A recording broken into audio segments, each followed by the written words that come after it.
am independent journalist Georgia Ford. Thank you so much for joining us.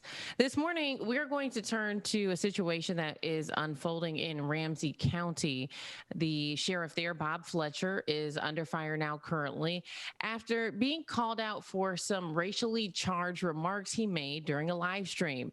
Oftentimes, he goes live on his Facebook and his YouTube. He's received more than 13 million views on these live streams. He says that each night he goes, what he says, live on patrol in order to build trust in the community so that there's some transparency for how he operates when he's out on calls. And, you can hear all of these sidebar conversations that he has with either other people who are in the patrol with him or people on the street.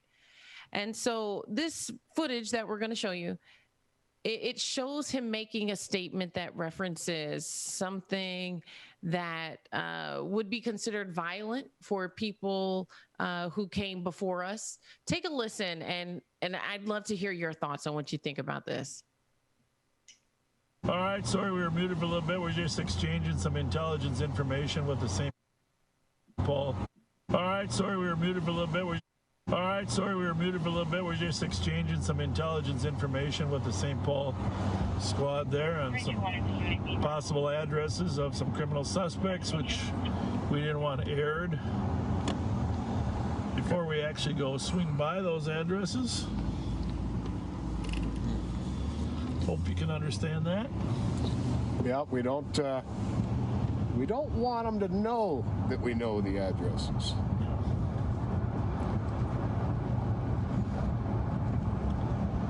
100 years ago, though, we would have just told them, okay, son, you got till sundown to get out of town. Till sundown. So as you heard him there, he just made a joke about getting out of town before the sun's down. A sundown town is what a lot of people took away from that. And he has now been called out by city councilors as well as the community. But his response was that he had no idea what a sundown town was, and he was referencing old Westerns. And so I want to bring in Brother Carl Mack and Anthony Galloway to get your take on this. Do you think that his remark was innocent and he legitimately did not know?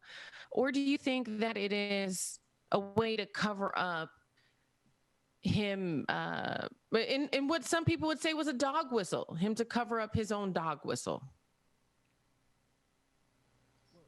I'm a resident of Ramsey County, first and foremost, and I think it's important to point out that these night drives by the sheriff are often into areas that already have a police force. So our county force it is not jurisdictionally supposed to be for places that already have their own police force. And in this case, in St. Paul has a police force. St. Paul has a police force that is doing their job. So it's all show. And I think that's an important part of it. The second piece is he's also, Ramsey County has had a huge equity initiative. So this either shows, one, that he absolutely did know and should have known that reference and just either ignored it, or hasn't been paying attention to the work that's been happening in the county around connecting these dots. So I'm in the camp firmly of you knew what the reference is and is just trying to backpedal.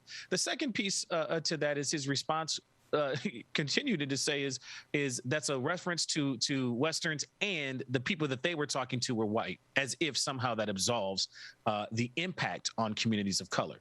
So I'm in the camp of this is something that you should have known, and you just ignored either your training, your learning, or your experiences with the people of color in the very community that you serve. Georgia, from my perspective, this is clearly an example of those who don't know history are doomed to repeat it, which is why, you're not going to convince me, that sheriff will never convince me that he didn't understand the history between law enforcement and the African-American community, number one. I think it's clear, and to the reference that was already made, I know in Mississippi, I live in Hinds County, and we always knew in Rankin County, you better be out of Rankin County, quote unquote, before the sun goes down.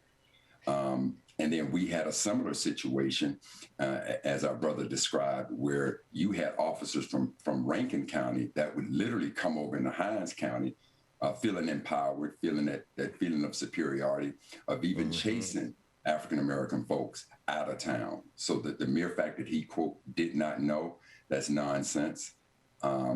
I think he's playing, and again, this is part of what Trump has revealed to America, and that is the one good thing about what Trump did, was he gave folks and empowered people to the point that they think that they can come like this. And it's clear to me that sheriff and his cowboys are playing to that Trump base, and that's what keeps his viewership up so live, is trying to capitalize off of racism.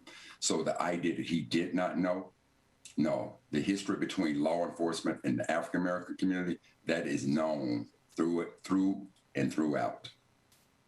And let's be clear. So if a Black person was to go into a sundown town after sundown, what would happen? Make no mistake about what was happening. I know back in Mississippi, and again, I'm not saying that this is germane to Mississippi, so I don't want folks to get twisted about this, because this situation is taking place in Minnesota.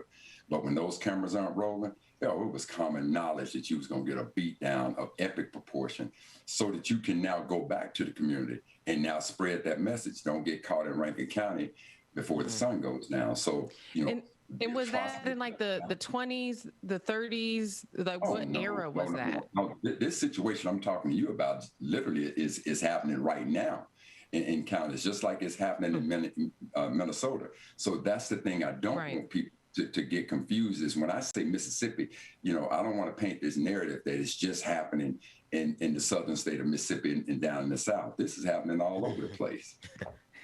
Yeah. So here we have the sheriff who he's live on patrol, and he has someone in the vehicle with him. He mutes his audio so that they could discuss where they were going. And clearly, if you're live streaming, let's say you're going to a suspect's house who is watching, and then you say where you're going. Obviously, now the suspect knows that you're coming to them. So he muted his audio, and then he made a remark, and he said, I hope you guys understand why we had to mute the audio. He said, but 100 years ago, we would have just told the guy to get out of town before the sun goes down.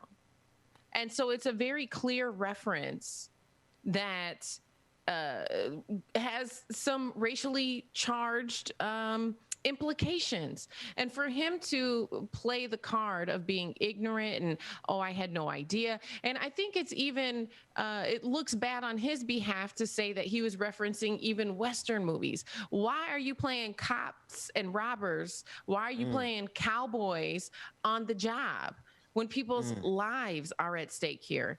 And so I think for me, knowing that he's been in this position, this is his second term, and either the lack of cultural competency to not even know that this is a thing, that this has and I don't buy it.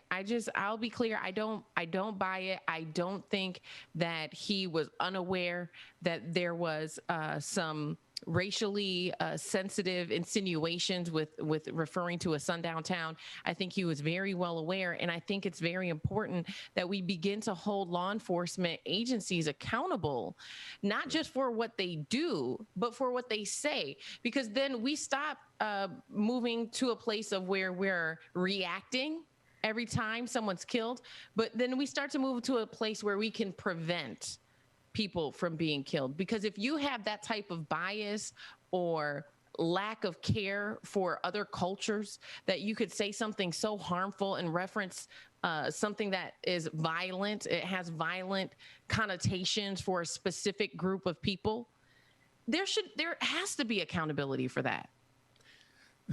There's a very important piece here, and my brother, you mentioned not wanting to connect Minnesota and Mississippi. As a Minnesotan, I'm going to go ahead and connect Minnesota and Mississippi.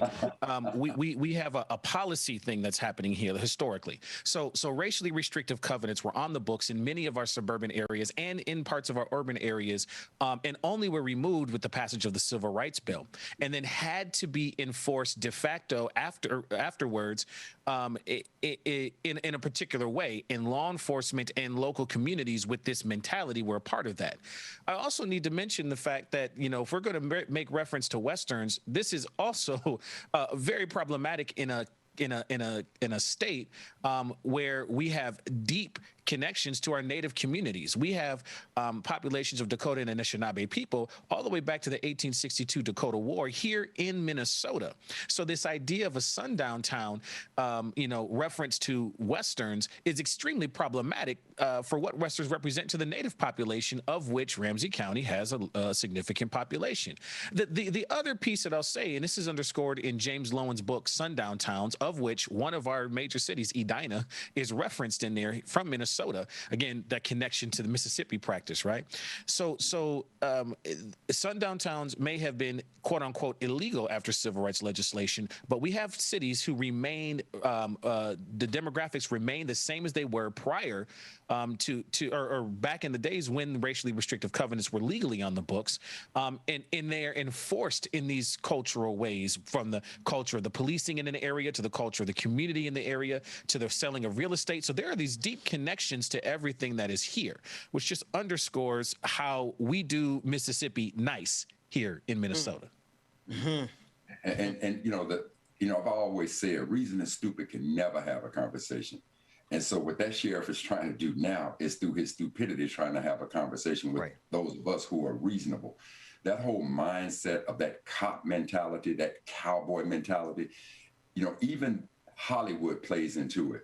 One of the law enforcement shows that used to have such incredible ratings, and I dare say it probably still does within law enforcement community, is the show Cops. They want to be able to go out there and portray themselves as this all-encompassing patrol that is protecting the integrity. And then look who the victims are 9 times out of 10 on shows like that. So they're getting their training even through Hollywood, and they think of this in some kind of way as entertainment. There is no explanation that this sheriff would give to anybody of any common sense within our community to think that he did not know better. This is the culture within this profession, if you want to call it that. And I consider them thugs. And the reason I say thugs is because in the quintessential definition of the word thug, it means that a person knowingly does harm and wrong. And I'm not going to excuse his ignorance or his excuse as ignorance, that of not knowing. He absolutely knows the culture between law enforcement. And then of all places, we're talking Minnesota, we're talking about a place where the death of a brother, George Floyd, literally rocked the foundation of equality and police brutality in this country. He did not know that. No, I will absolutely not accept his quote unquote ignorance as a reason for that. He absolutely knew what he was doing. He knew what he was saying. And I say that he is playing to that Trump base, as many white law enforcement officers, as many Republicans in politics are doing. They're playing to that base for nothing more than power and acceptance within your community. What we're looking at here, it was a situation that happened in Ohio, a little bit different, but similar, where you had the Ohio police chief who left a KKK note on the desk of a Black officer. We also saw something similar happen in Hamilton, Georgia, where the conversation between the chief of police and a colleague was caught on camera. And he said all of these racist things, including some very derogatory statements about Stacey Abrams. So we're continuously seeing, like, it's being revealed that the culture within these departments are very, very racist. And so it should not surprise us when unarmed Black men and women continue to be killed by law enforcement, because the culture, it cultivates that type of behavior. If you do not address it at its root, if you do not call it out and weed it out when it shows its head, just in the form of a little silly racist joke, if you don't call it out and weed it out, what do you think it is going to grow into? And so while I know it is extremely critical that we get legislation passed to address police accountability, I also think it's equally important that when we're not in session that we continue to examine the culture within these departments, because I do not want to be here on this show next week, next month, or next year. That's it. Discussing police accountability because another Black person has been killed. What is it that we can do on the front end? How can we address situations like this so that we prevent more Black people being killed by police? This type of behavior within police departments is not only unprofessional, extremely unprofessional, but we have to move to a place as a society where it is unacceptable. You know, Brother Galloway, I'm sure you and Brother Dixon probably picked up on the same thing I picked up on, Georgia, when you showed the clip. I'm tripping at the reaction of the Black officer. See, had that been me, I would have pulled a can of whoop ass out and commenced to opening that can on any and everybody who was a part of. And Come on. Again, that goes to the saying, hunt ain't fun when the rabbit got a gun. But now look at him. You know, Come on. captions on the brother. Just put a pair of oh, look at it, it's so funny. God. I'm telling you right now, it would have been a war up in that zone. Both of them cats would have got an absolute beat down of epic proportion. Give me the response shot. Give us the 4-shot response shot, because I saw that. Yes. And Georgia, I'm like, part of the reason we can't get any progress is because the people on the inside are laughing at these racist jokes. What's going on in this? So, you know, I'm reminded, my father-in-law has a book called Diesel Heart, where he recounts he was one of the first class of Black officers in 72 in St. Paul to come through. And one of the things he talks about is sometimes, you know, he's not somebody who's going to back down. Like his first time on patrol, he ended up in a fight where he had to fight a whole house of racist folks on Rice Street. You know, so I absolutely get that sentiment. But he also talks about the fact that, you know, sometimes when you are surrounded and there ain't no back door out, you know, you better the laugh. other thing that's in my mind is the best thing I might be able to do is smile in this moment, because I'm not quite sure what the back door is in this situation. Right, so let me give you this of being in what I'm gonna call a similar situation in my profession as an engineer. I know that when we would do these startups, you know, you had systems. One was the primary system, the other was the backup system. And I would go into a meeting with a bunch of white engineers and construction workers. And as we're talking about the startup of these systems, they would refer to one of the programmers, the PLC, programmable logic controllers, as master and slave. I'm sitting there listening to that, and I told them, you will never refer to that as master and slave in my presence again, or even in our documentation. You say primary, secondary, A, B, 1, 2.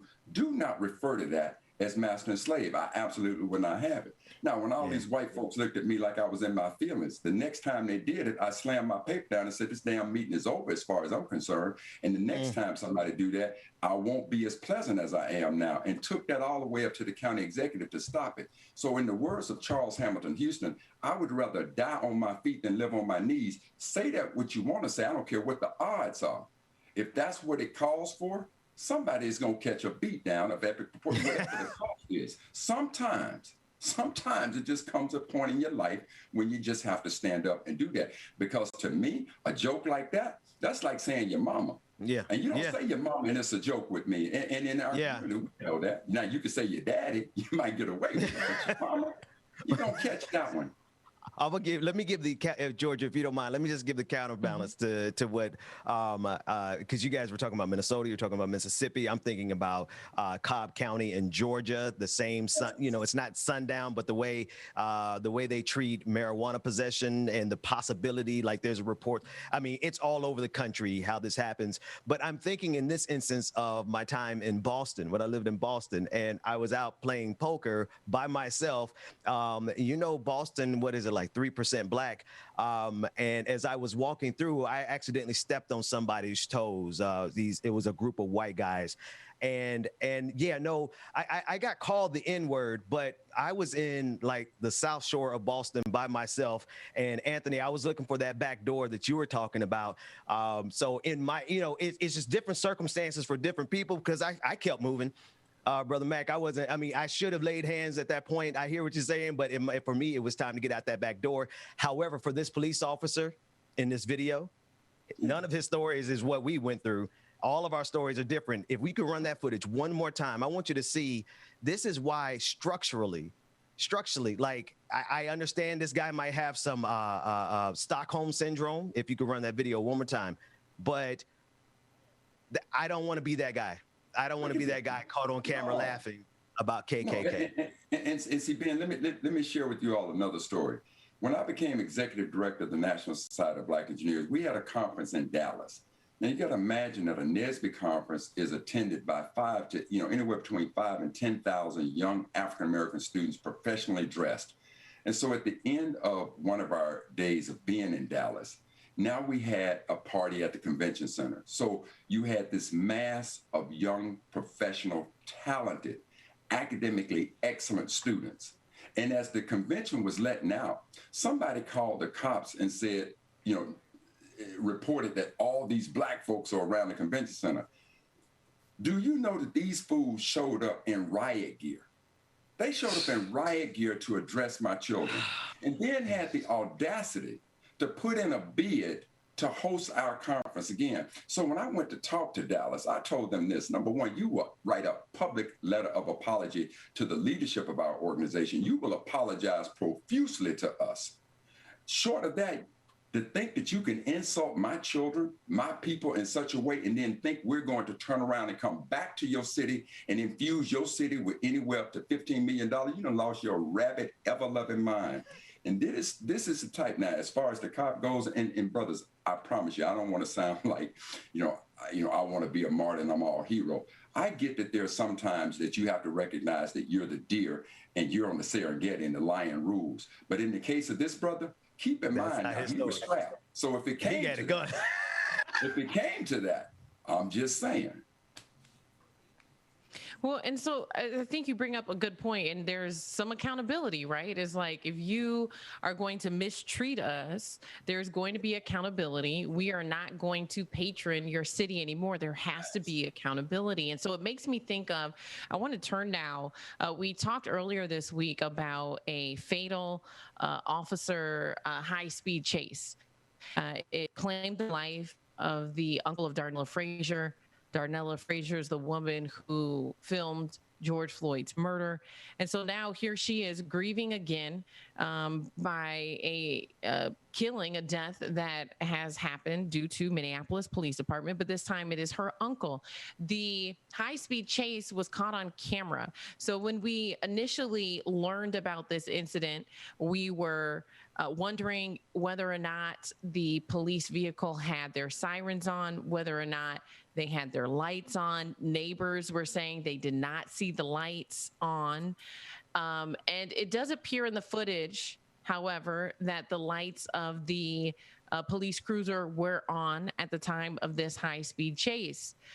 But it raises the question again about very specific policies within police departments. And this is not an exclusive issue, again, to just here.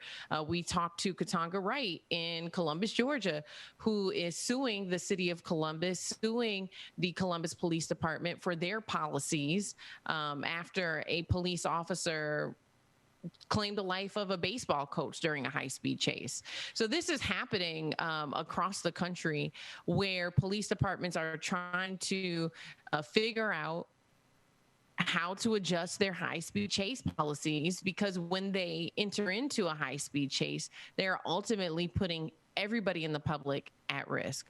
And so with this new footage that has just surfaced, it does show that at least they had their lights on. We still don't know if they had their sirens on, but what difference would that make to a person who is just driving down the street? If I'm just driving to, I think he was going to his girlfriend's house. If I'm just driving to my partner's home and I hear sirens or I see lights, yes, you might pull over, but in this case, look at how the cop car just slams into, how could you avoid that even if you saw the lights or heard the sirens? But Georgia, again, if you're in a high-speed chase on the highway, yeah, okay, maybe I can kind of understand it. it looks to me like you're in a residential community doing this kind of high-speed chase. So, it's just completely uncalled for. Absolutely. There's also an interesting intersection that's happening here as we are evaluating who we are as a people here in the United States. I want to call attention to the fact that in other countries, in other places, we have a focus in our legal system around intent, where other spaces have a focus on impact. And I think this is a very interesting shift that is in the process of being made, and that is being called for here, is that regardless of the intention, that we start to move to addressing impact, right? And basing our policy around the impacts that it has on communities. And I think that shift is one of the things that is being aggravated here. And I had the same reaction, brother, around it's looking like it is a residential area. And so, in addition to just looking at policy after it happens, a shift to focusing on impact and therefore putting our policy in regards to the impact that it's going to have on communities is an important shift that needs to happen. And so regardless of whether or not, the circumstances of this chase, an innocent bystander, we didn't even have to say the word innocent, a bystander is killed. Right. Yeah. And it's further aggravated by the fact that this is the family of the woman who gave us the footage that gave us the semblance of justice for Derek Chauvin. Yeah, I think I'm listening, Anthony. I think you tapped into the key in this entire conversation: the impact versus intent. And we see the same thing not only in this clip, because in this clip, it's very possible that we're not going to see any justice for this at all, because the intent was the apprehension of some criminal. And we see with qualified immunity, while this may not be a precise qualified immunity case, we already know the precedent is set that so long as police officers are some way, some form or fashion remotely doing their work or remotely could get away with it, that this legal system actually allows police officers to get away with it. That said, that intent versus impact piece, that goes back to these jokes, right? They're playing games with our lives. They're making jokes about our lives. That KKK, that's a joke about our life, right? The sundown town, that is a joke about our life. And it only makes sense that when they can joke about our life and think that that will have no impact, that we need to look at the impact afterwards, because I don't care what they say their intent was, the impact is very real, tangible damage to Black life. And Brother Dixon, and Brother Galloway, to take it from a theoretical aspect of intent versus impact, which is a very profound thought, Brother Galloway, thank you so much. I'm reminded of when I was chief servant of the NAACP in Seattle. We had a case, and it was before my administration, where there was a brother by the name of Bascom who was in his apartment. Let's call it apartment A. The police had a warrant for apartment B. Brother's sitting in his living room on his couch watching the TV with a remote control in his hand. Their warrant said apartment B. He's in apartment A. They break into apartment A, the wrong apartment. He's on the couch. He turns around with the remote in his hand. They say gun, shoot and kills him. The prosecutor says the exact same thing, Brother Galloway, that you mentioned. Well, the intent was not there to do harm to this brother. And nobody was held accountable for that. Nobody. So it's one thing to talk about it theoretically, which is, again, a very profound point that you made. But we are seeing this played out in the judicial system that gives them, as you said, Brother Dixon, this qualified immunity, that when they do that, they make a mistake like that. And I think we had a situation like that in Texas, where the woman claims that, a brother was breaking into her place or wrong place. So as they said, the pathway to hell is paved with good intentions. Good intentions. Yeah.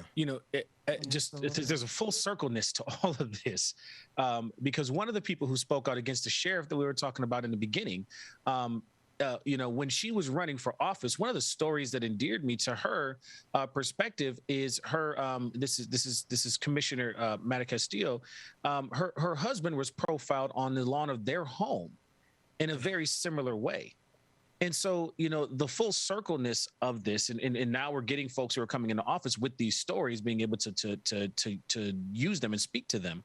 the realness of that impact, right? So what that tells to me is that the burden is not just trying to shift culture and thought and experience of folks, but we also have to jump over the hurdle of when we move from theory to practice to not just proving that these things happen now that we have video footage, but then also trying to get past this intent bar. And then even if you get past the intent bar and we start having a conversation about what the impact should be, there's a whole nother line of defenses against whether or not we can afford it, whether or not, I mean, we have right now folks who are debating whether or not we can restore the harm of 94 in the Rondo community here in the city of St. Paul, the community that was removed, like so many communities, to put the highway through. I just want to point out that these threads are connected. It weaves a tapestry of systemic racism across this country that is I'm seeing trying to be oversimplified into individual spaces as part of subterfuge to not deal with the real issue, the real on the ground, as you just alluded to. And Georgia, I know we got to go, but Anthony Galloway, could I say that it is woven into the tapestry of white supremacy across this country? You, my friend, with phraseology like that, I want to see you here as often as we can get you here. Yes, That is exactly what it is. There's an interconnected tapestry across every single city, county, state, where our stories that are happening to us locally in our county are replicated across the country. I'm sorry, Georgia, back to you. Oh, no. I was just getting ready to wrap, and I want to thank Brother Mac and Anthony Galloway for being here for this powerful conversation this morning. And for those of you who are watching, keep it here for more on The Benjamin Dixon Show.